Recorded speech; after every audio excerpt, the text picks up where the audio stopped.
मेरे साथ इस वक्त मौजूद हैं बीजेपी के प्रवक्ता और विधायक राम कदम जी। राम कदम जी, पहला सवाल मेरा ये है कि जिस तरह से यूसुफ लकड़ावाला को लेके बीजेपी की तरफ से कई सारे फोटोज ट्वीट किए गए, शरद पवार के साथ फोटोज है, कई अन्य नेताओं के साथ फोटोज है।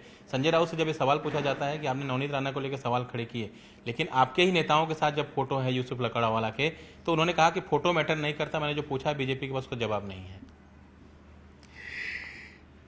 नहीं, मूल बात यह है कि शिवसेना नेताओं की ओर से जो सांसद राणा परिवार के प्रति जो आरोप प्रत्यारोप हो रहे हैं उसका जवाब वे स्वयं देंगी।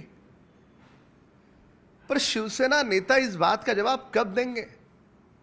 डी गैंग करके आक्रोश करने वाले ये शिवसेना के नौटंकीबाज लोग खुद के वर्तमान मंत्री के दाऊद के गुर्गे के साथ संबंध है, उसके कागजात सारे देश ने देखे, उसका इस्तीफा नहीं लेंगे और देश के सामने कैमरा देख करके चिल्लाएंगे, ये देखो डी गैंग, ये देखो डी गैंग। डी गैंग के साथ किसके संबंध है नहीं है और राणा परिवार बताएगा, पर आपके मंत्री के संबंध है, उसका इस्तीफा आप कब लोगे?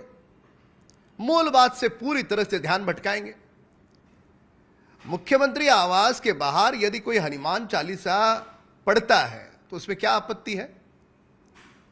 मुख्यमंत्री जब वो कारावास के भीतर चले गए, परिवार के दोनों सदस्य, तब जाकर के मुख्यमंत्री आकर के कहते कि मेरे निवास पे आके करो। अगर निवास पे आके करो तब जब बोल रहे थे तब आपने क्यों नहीं बोला? कारावास भेजने के बाद, भेजा किसने कारावास में? इनकी खुद की अपनी सरकार ने भेजा और उसके बाद कहते कि मेरे निवास पे आके करो। वाह रे वाह! मतलब जब वो थे तब आपका कोई जवाब नहीं, जब कारावास चले गए तब आप कहते हो मेरे निवास पे आना चाहिए था। यह पूरी तरह से लोगों को गुमराह करने की इनकी साजिश है। एक अहम सवाल कि जिस तरह से महाराष्ट्र में राज ठाकरे की सभा चल रही है, बीजेपी की भी सभा देवेंद्र फडणवीस की 1 मई को होने वाली है, 1 मई को राज ठाकरे की भी सभा है, लेकिन उसके ठीक पहले 30 अप्रैल को महाविकास आघाड़ी सरकार की तीनों पार्टियों की सभा पुणे में है। अचानक से ये सभाओं का जो दौर है, क्या शिवसेना को ये लगने लगा है कि कहीं ना कहीं जो हिंदुत्व की बात है, हिंदुत्व का जो उनका चेहरा पहले हुआ करता था, वो कहीं ना कहीं अब डल होता है? एक ऐसा उदाहरण दिखा दीजिए कि शिवसेना का हिंदुत्व बचा है। एक उदाहरण, कोई उदाहरण नहीं है। केवल चुनाव समीप आते ही हिंदुत्व की बात करेंगे। चुनाव जैसे चले जाते हैं वैसे हिंदुत्व इनका छूट जाता है। जिस शिवसेना ने टुकड़े टुकड़े गैंग के साथ सत्ता साझा की है, जिस शिवसेना ने राम मंदिर विरोधी कांग्रेस के साथ सत्ता साझा की है, वो शिवसेना हिंदुत्व की पाठ हमें पढ़ाएगी। जो स्वर्गीय बाला साहब ठाकरे जी के विचारधारा को पूरी तरह से त्याग चुकी है, वह शिवसेना अब वो पुरानी बाला साहब वाली शिवसेना, हिंदुत्व वाली शिवसेना नहीं रही। ये पूरी तरह से सोनिया गांधी वाली शिवसेना बनी है। शरद पवार और नाना पटोले के साथ मंच शेयर करते नजर आएंगे पुणे में उद्धव ठाकरे। अब ये तीनों दलों के नेता एक साथ तो नजर आएंगे, पर ये तीनों दलों के नेताओं में आपसी कितना संघर्ष है, कितने झगड़े हैं, ये तो बंद कमरे के ही लोग जानते हैं। अब तो धीरे धीरे पूरे देश की भी जनता जानने लगी है। केवल एक ही चीज इन तीनों दलों को बांध करके रख रही है और वह है वसूली, वसूली और वसूली। एक और सवाल कि राज ठाकरे ने आज एक ट्वीट किया और कहा कि योगी आदित्यनाथ जो काम कर रहे हैं भोगे हटाने का, खासतौर पर मस्जिदों से, वो बहुत अच्छा काम कर रहे हैं, लेकिन महाराष्ट्र में उनके जैसा कोई योगी नहीं है बल्कि भोगी लोग हैं। तारीफ है।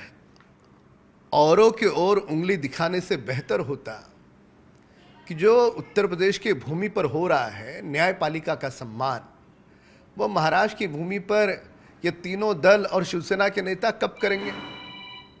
ये तो सुबह शाम इनके बोल गिरगिट से भी ज़्यादा तेजी से बदलते हैं और इनके बोलों को हम गंभीरता से नहीं लेते। लेकिन भोंगे उतारने को लेकर अब तक भी शिवसेना ने अपना स्टैंड क्लियर नहीं किया है। वो साफ तौर पर खुलकर मुख्यमंत्री कुछ बात नहीं कर रहे हैं कि वो उतारेंगे या नहीं उतारेंगे। गृह मंत्री ने बैठक बुलाई, बीजेपी ने बहिष्कार किया, एमएनएस के साथ बात नहीं बनी, तो क्या करने की कोशिश है? क्योंकि जो सुप्रीम कोर्ट का ऑर्डर है उसके मुताबिक, नियम के मुताबिक लाउडस्पीकर लगे चाहिए, चाहे कोई भी धार्मिक स्थल हो। देखिएगा कि कोई भी धर्म हो, हर धर्म, हर पंथ, हर मजहब इसी बुनियादी नींव पे स्थापित होता है कि कोई भी कारण से किसी औरों को दुख न पहुंचे, हर काम की वजह से औरों को आनंद मिले, हर्ष मिले, इस प्रकार का जो विचारधारा होती है, जो संस्कार होते हैं, उसी नींव पर, उसी बुनियाद पर धर्म स्थापित होते हैं। तो अब देश के अन्य प्रांतों में यदि न्यायपालिका का सम्मान हो रहा है, तो महाराष्ट्र की भूमि पर न्यायपालिका के आदेश का सम्मान कब होगा, ये सवाल है। अब शिवसेना नेताओं को कोई भी सवाल पूछो, उनका जवाब यहाँ वहाँ उंगली दिखाना या केंद्र के माथे पर थोपना, ये छोड़ करके उनको जवाब देना आता ही नहीं।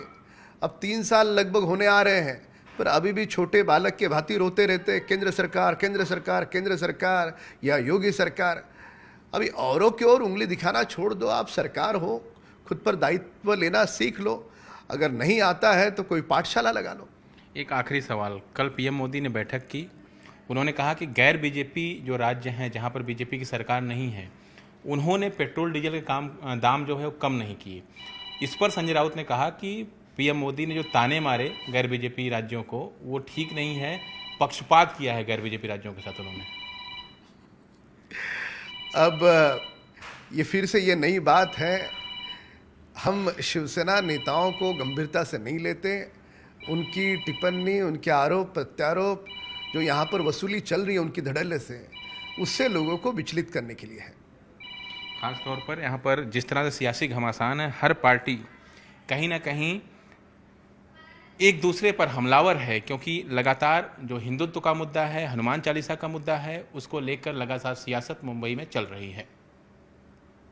कैमरा दिग्विजय के साथ दिवाकर सिंह, न्यूज़ 18 इंडिया, मुंबई।